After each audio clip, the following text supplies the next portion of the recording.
প্রিয় শিক্ষার্থীবৃন্দু, আশা করি পরম সৃষ্টিকর্তার কৃপায় সবাই ভালো আছো এবং সবাই নিজ নিজ ঘরে অবস্থান করছো। বর্তমানে এই করোনা মহামারীর পরিস্থিতিতে তোমাদের কোনো প্রাতিষ্ঠানিক ক্লাস হচ্ছে না, তাই তোমাদের জন্য অনলাইন ক্লাসের ব্যবস্থা করা হয়েছে। আশা করি এতে তোমরা সামান্য উপকৃত হবে। প্রিয় শিক্ষার্থীবৃন্দু, তোমরা হয়তো অনেকেই এখন হতাশায় ভুগছো যে আমাদের এই সেমিস্টারের বা এই পর্বের সমাপনী পরীক্ষাগুলো কিভাবে হবে, আমরা কিভাবে দিব। আসলে সবারই, আমিও তোমাদের জায়গায় থাকলে আমারও এরকম দুশ্চিন্তা হইতো। তো দুশ্চিন্তা না করে সবাই নিজ নিজ জায়গা থেকে সামান্যতম চেষ্টা করো পড়াশোনা করার জন্য, হয়তো আমরা এই সমস্যাগুলো কাটিয়ে উঠতে পারবো। তো প্রিয় শিক্ষার্থীবৃন্দু, আজকে আমরা দ্বিতীয় পর্ব কম্পিউটার টেকনোলজি এবং দ্বিতীয় পর্ব সিভিল টেকনোলজি ছাত্রছাত্রীদের জন্য ইলেকট্রনিক্স ইঞ্জিনিয়ারিং ফান্ডামেন্টাল সাবজেক্টের বিষয়ে উপস্থাপন করব। এই সাবজেক্টটির সাবজেক্ট কোড হচ্ছে 66823।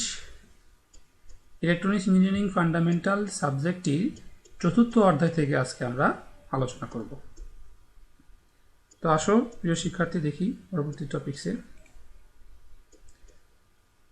ইলেকট্রনিক্স ইঞ্জিনিয়ারিং ফান্ডামেন্টাল সাবজেক্টটি চতুর্থ অধ্যায় হচ্ছে understand the DC power supply. এই ডিসি পাওয়ার সাপ্লাই চতুর্থ অধ্যায় সাবজেক্ট, এই অধ্যায়টি খুবই গুরুত্বপূর্ণ একটা অধ্যায়। এই অধ্যায়টি যেমন গুরুত্বপূর্ণ, ঠিক তেমনি অধ্যায়টি অনেক বড় একটা অধ্যায়। তো আমি আশা করি তোমরা সবাই মনোযোগ সহকারে এই অধ্যায়টি অনুধাবন করবা পড়াশোনাগুলো, এবং সঠিকভাবে তোমরা সেগুলো আবার খাতায় লিপিবদ্ধ করবা। কারণ শুধু শুনে শুনে কিন্তু পড়াশোনা মুখস্থ করা বা মনে রাখা যায় না। প্রিয় শিক্ষার্থী, আজকে আমরা চতুর্থ অধ্যায়ের যে সূচিপত্রগুলো দেখতেছি সেটি হচ্ছে ডিসি পাওয়ার সাপ্লাইয়ের গুরুত্ব, ডিসি পাওয়ার সাপ্লাই কাকে বলে, ট্রান্সফর্মার, রেকটিফিকেশন ও রেকটিফায়ার কাকে বলে, রেকটিফায়ার কত প্রকার ও কী কী, হাফ ওয়েভ, ফুল ওয়েভ এবং ফুল ওয়েভ ব্রিজ রেকটিফায়ারের কার্যাবলী প্রণালী ব্যাখ্যা, রেকটিফায়ারের রিপল ফ্যাক্টর ও দক্ষতা কাকে বলে, ওয়েব চিত্র সহকারে বিভিন্ন ধরনের ফিল্টার সার্কিটের অপারেশন, ব্লক চিত্র সহকারে ডিসি পাওয়ার সাপ্লাই অঙ্কন করে বর্ণনা, ভোল্টেজ ডিভাইডার সার্কিট কাকে বলে, এবং পরবর্তী ক্লাস সম্পর্কে আমরা কিছু আলোচনা করব। তোমরা হয়তো সূচিপত্র দেখেই বুঝতে পারতেছো যে এই অধ্যায়টি অনেক বড় একটা অধ্যায় এবং অনেক গুরুত্বপূর্ণ বা ইম্পর্টেন্ট প্রশ্নগুলি অধ্যায় রয়েছে, যা আমাদের পর্ব সমাপনী পরীক্ষায় খুব ইম্পর্টেন্ট হিসেবে আমরা বলে থাকি। প্রথমে আসি আজকে আমরা এই অধ্যায় থেকে কি কি শিখব। আমরা এখান থেকে শিখতে পারবো যে ডিসি ভোল্টেজ রেগুলেটর সম্পর্কে জানবো এবং অঙ্কন করব, বিভিন্ন ধরনের রেকটিফায়ার সার্কিট অঙ্কন করব, বিভিন্ন ধরনের ফিল্টার সার্কিট সম্পর্কে জানবো এবং সেগুলো আবার অঙ্কন করব। প্রথমে আসি পাওয়ার সাপ্লাই ইউনিটের মূলনীতিটা আসলে কি। পাওয়ার ব্যতীত কোনো সার্কিট অপারেশন সম্ভব নয়। ইলেকট্রনিক সার্কিটে অধিকাংশ সময়ে নিয়ন্ত্রিত পাওয়ার সাপ্লাইয়ের প্রয়োজন হয়। পাওয়ার সাপ্লাই লাইন থেকে নিয়ন্ত্রিত ডিসি ভোল্টেজ তৈরি করার জন্য লো ভোল্টেজ পাওয়ার সাপ্লাইয়ের মূলনীতি হচ্ছে এসি ভোল্টেজ থেকে ইত্যাদি রেঞ্জের ডিসি ভোল্টেজ তৈরি করা। তার মানে আমরা কথাই বলতে পারি যে কোনো একটা ইলেকট্রনিক্স ডিভাইসকে পরিচালনা করার জন্য আমাকে সর্বপ্রথম সেখানে পাওয়ার দিতে হবে। তো সেই পাওয়ার দেওয়ার জন্য আমাদেরকে পাওয়ার সাপ্লাই ব্যবহার করতে হয়। এই পাওয়ার সাপ্লাইগুলো সাধারণত আমরা ডিসি পাওয়ার সাপ্লাইগুলো বেশি ব্যবহার করে থাকি। একটি ডিসি পাওয়ার সাপ্লাইয়ের গুরুত্বগুলো কি কি? ডিসি পাওয়ারের জন্য তিনটি বিষয়ে বেশি গুরুত্ব দিতে হয়। যেমন প্রথমটি হচ্ছে ট্রান্সফর্মার, দ্বিতীয়টি হচ্ছে রেকটিফায়ার, তৃতীয়টি হচ্ছে ফিল্টার। এখন ট্রান্সফর্মার আসলে কি? আমরা সহজ ভাষায় বলে থাকি যে ট্রান্সফর্মার হচ্ছে একটি ইলেকট্রিক্যাল ও ইলেকট্রনিক্স একটি ডিভাইস যার দুইটি প্রান্ত থাকে। একটি হচ্ছে প্রাইমারি প্রান্ত, অপরটি হচ্ছে সেকেন্ডারি প্রান্ত। এই প্রাইমারি এবং সেকেন্ডারি প্রান্তের মধ্যে কোনোরূপ বৈদ্যুতিক সংযোগ ছাড়াই ইলেকট্রোম্যাগনেটিক ইন্ডাকশন উপায়ে ভোল্টেজ ইনডিউসড হতে পারে বা ভোল্টেজ প্রবাহিত হতে পারে। এই ট্রান্সফর্মারগুলো সাধারণত দুই ধরনের হয়, একটা হচ্ছে ভোল্টেজ আপ ট্রান্সফর্মার আর একটা হচ্ছে ভোল্টেজ স্টেপ আপ ট্রান্সফর্মার, একটা হচ্ছে ভোল্টেজ স্টেপ ডাউন ট্রান্সফর্মার। সাধারণত আমরা ডিসি পাওয়ার সাপ্লাইয়ের ক্ষেত্রে আমরা ভোল্টেজ স্টেপ ডাউন ট্রান্সফর্মারগুলো বেশি ব্যবহার করে থাকি। তারপরে আছে রেকটিফায়ার, যেটা আমাদের এই অধ্যায়ের মূল আলোচনা। রেকটিফায়ার হচ্ছে এক ধরনের রূপান্তর সার্কিট যা অল্টারনেটিং কারেন্ট বলতে এসি কারেন্ট আমরা বুঝতেছি, যে অল্টারনেটিং কারেন্টকে ডাইরেক্ট কারেন্ট বা ডিসি কারেন্টে রূপান্তর করতে পারে। তারপরে আমরা দেখেছিলাম ফিল্টার। আসলে ফিল্টার শব্দের অর্থ হচ্ছে সাকুনি বা কোনো কিছুকে বাদ দেওয়া। রেকটিফায়ারের আউটপুটে যে ডিসি পাওয়া যায় তা আসলে পিওর ডিসি নয়, তার কারণ এর মধ্যেও কিছু এসি মিশ্রিত থাকে, আর এই এসি মিশ্রিত ডিসিকেই আমরা সাধারণত পালসেটিং ডিসি বলে থাকি। এখন এই পালসেটিং ডিসি তো আমাদের পাওয়ার সাপ্লাইয়ের ক্ষেত্রে খুব ভালো কাজে দিবে না, এই জন্য আমরা এটাকে বিশুদ্ধ ডিসিতে রূপান্তর করার জন্য রেকটিফায়ারের আউটপুটে আমরা ফিল্টার ব্যবহার করে থাকি।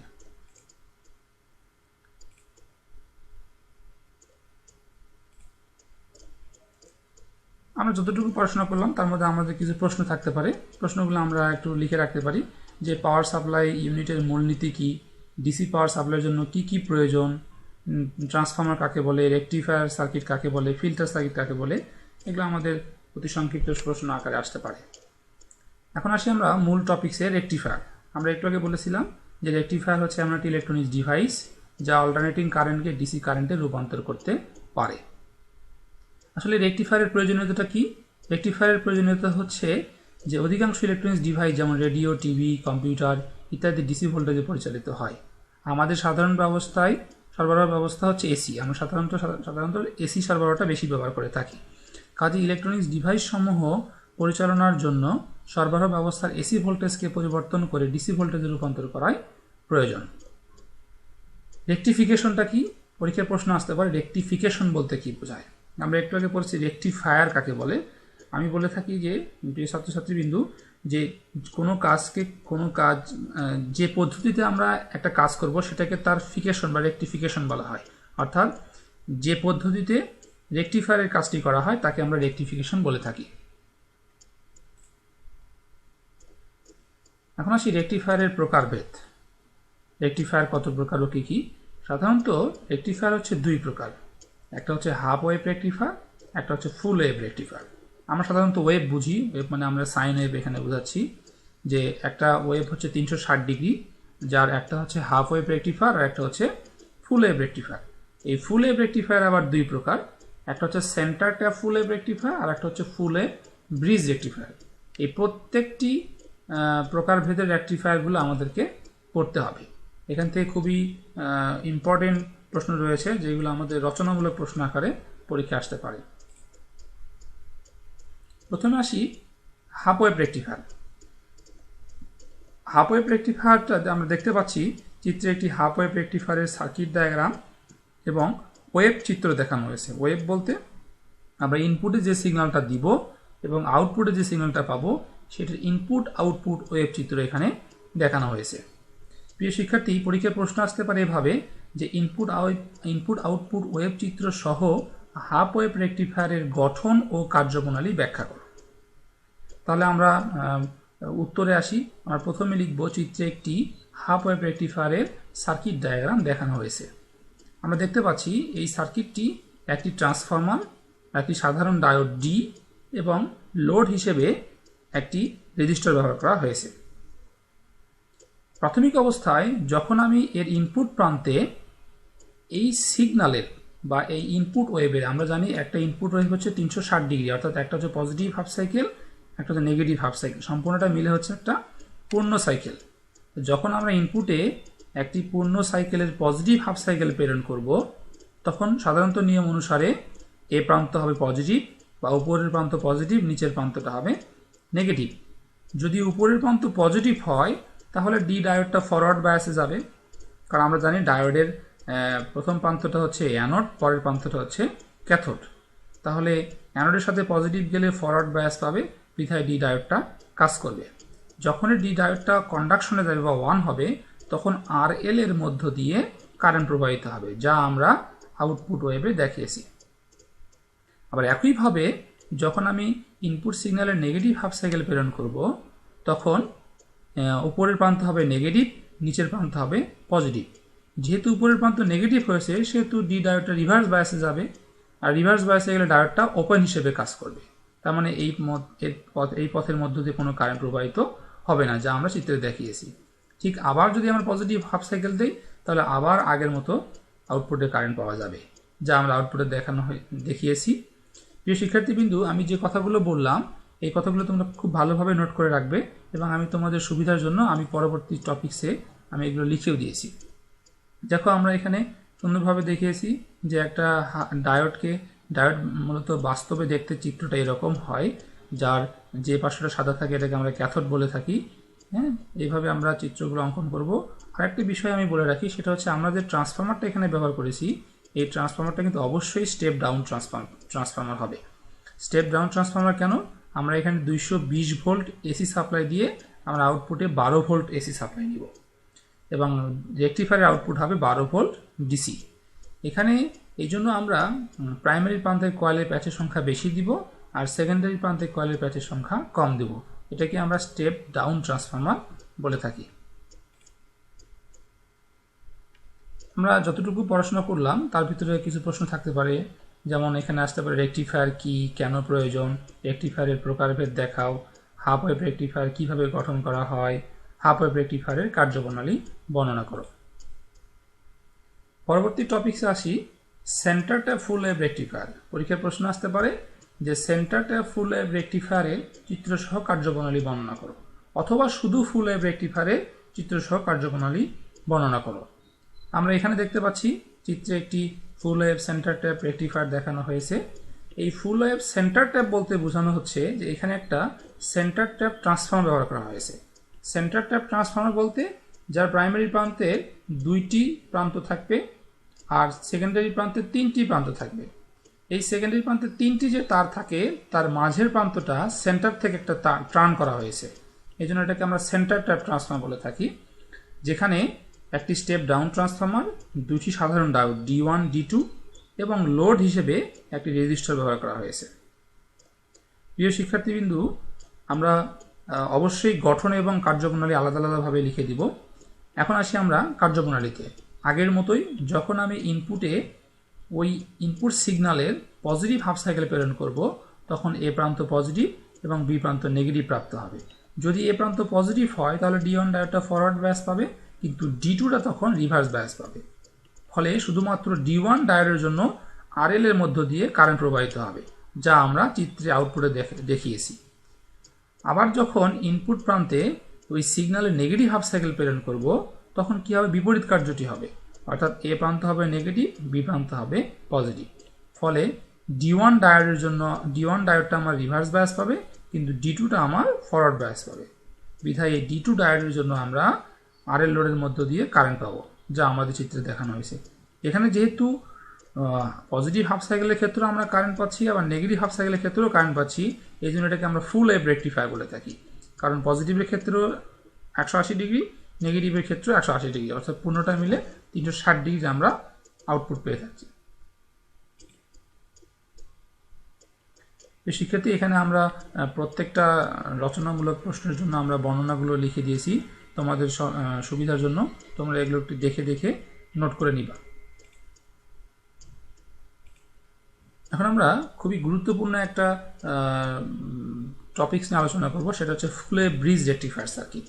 এটা পরীক্ষা সচরাচর আসে, ফুল ওয়েভ ব্রিজ রেকটিফায়ার সার্কিট। এখানে এই ফুল ওয়েভ ব্রিজ রেকটিফায়ার কেন বলা হচ্ছে? কারণ এই ফুল ওয়েভ ব্রিজ রেকটিফায়ারের 4টি ডায়োডকে আমরা ব্রিজের মতো করে অঙ্কন করেছি। যেমন আমরা হয়তো সামনের দিকে পড়বো হুইস্টন ব্রিজ, ম্যাক্সওয়েল ব্রিজ, ব্রিজের মতো করে অঙ্কন করা হয়েছে, বিধায় এটাকে আমরা ফুল ওয়েভ ব্রিজ রেকটিফায়ার বলে থাকি। প্রশ্ন থাকতে পারে যে ইনপুট আউটপুট ওয়েভ চিত্র সহ ফুল ওয়েভ ব্রিজ রেকটিফায়ারের গঠন ও কার্যপ্রণালী বর্ণনা করো। আমরা চিত্রে দেখতে পাচ্ছি যে ফুল ওয়েভ ব্রিজ রেকটিফায়ারটি একটি স্টেপ ডাউন ট্রান্সফরমার, 4টি সাধারণ diode D0, D1, D2, D3 এবং লোড হিসেবে একটি আরএল বা রেজিস্টার লোড রেজিস্টার ব্যবহার করা হয়েছে। প্রিয় শিক্ষার্থী, এই চারটি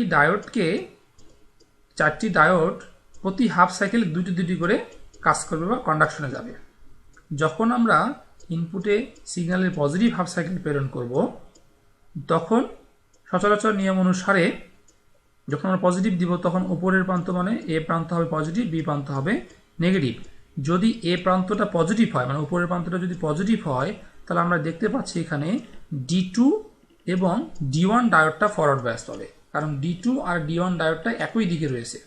এই জন্য D2 আর D1 ডায়োডটা ফরওয়ার্ড বায়াস পাবে, কিন্তু D0 এবং D3 ডায়োডটা রিভার্স বায়াস পাবে। বিধায় D1 এবং D2 ডায়োডের জন্য RL লোডের আড়াআড়িতে আমরা আউটপুট কারেন্ট পাবো। একইভাবে যদি আমি ইনপুট সিগন্যালে আবার যদি নেগেটিভ হাফ সাইকেল প্রেরণ করি, তাহলে আবার আগের মতো বিপরীত কার্যটি হবে, উপরের প্রান্ত হবে নেগেটিভ আর নিচের প্রান্ত হবে পজিটিভ। যেহেতু নিচের প্রান্তটা পজিটিভ হচ্ছে, সেহেতু আমরা দেখতে পাচ্ছি যে D3 এবং D0 ডায়োডটি তখন কন্ডাকশনে যাবে, অর্থাৎ ফরওয়ার্ড বায়াস পাবে, কিন্তু D1 এবং D2 ডায়োডটা তখন রিভার্স বায়াস পাবে। যেহেতু D0 এবং D3 ডায়োডটা যেহেতু ফরওয়ার্ড বায়াস পাচ্ছে, সেহেতু D0 এবং D3 ডায়োডের জন্য আমরা RL লোডের আড়াআড়িতে আউটপুট কারেন্ট পাবো, যা আমরা পরবর্তী চিত্রে দেখিয়েছি এখানে। প্রিয় শিক্ষার্থী, এই চিত্রে একটু খেয়াল করো যে আমরা আগের চিত্রে কিন্তু কোনো ক্যাপাসিটর ব্যবহার করি নাই, এখানে আমরা একটা ক্যাপাসিটর ব্যবহার করেছি। তোমার পরীক্ষার খাতায় যদি তোমার ফিল্টার সম্বন্ধে কিছু না লেখা থাকে, তাহলে তোমার এই ক্যাপাসিটরটা না দিলেও হবে। এই ক্যাপাসিটরটা মূলত আমরা ফিল্টার ক্যাপাসিটর হিসেবে ব্যবহার করেছি। এটা আমরা পালসেটিং ডিসিকে বিশুদ্ধ ডিসিতে রূপান্তর করার জন্য এখানে একটা ক্যাপাসিটর আমরা ব্যবহার করেছি। এটা আমাদের পরীক্ষার খাতায় না দিলেও কোনো সমস্যা নেই। তোমাদের জন্য আমরা প্রত্যেকটা টপিক্সের বর্ণনা আমি দিয়েছি, তোমরা অবশ্যই বর্ণনাগুলো ভালোভাবে লিখবা। পরবর্তী টপিক্সে আমরা আসি যে রেকটিফায়ারের রিপল ফ্যাক্টর কাকে বলে। আসলে রিপল ফ্যাক্টরটা কি? রেকটিফায়ারের আউটপুটের পালসেটিং ডিসি এসি কম্পোনেন্টের আরএমএস মান এবং ডিসি কম্পোনেন্টের মানের অনুপাতকে রিপল ফ্যাক্টর বলে। অর্থাৎ রিপল ফ্যাক্টর হচ্ছে যে এসি কম্পোনেন্টের আরএমএস ভ্যালু এবং ডিসি কম্পোনেন্টের ভ্যালুর অনুপাত হচ্ছে রিপল ফ্যাক্টর। অনেক সময় পরীক্ষায় প্রশ্ন আসে যে রিপল ফ্যাক্টর কাকে বলে, রিপল ফ্যাক্টরের মান কম না বেশি হওয়া ভালো।